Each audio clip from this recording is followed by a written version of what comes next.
Украинада махсус хәрби операция уздырылу сәбәпле Владимир Путинга һәм ватан алдындагы бурычларын үтәүче егетләргә теләктәшлек белдерәләр.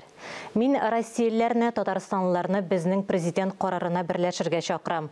Аны да, безнең армияны да яклагыз. Чөнки без җиңәчәкбез, җиңү безнең якта булачак дип белдерде Анжела Вавилова фонды җитәкчесе Владимир Вавилов.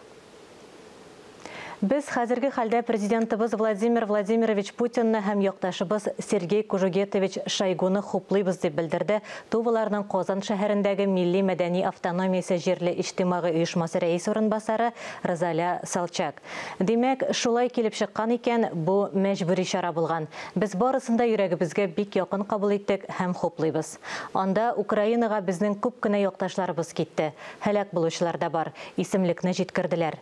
Өстәвенә безнең Біз Чечнядағы хәрби хәрәкәтләр ветераны, олыбыз Рязаньдагы югары команда училищесында 2-нче курста укый.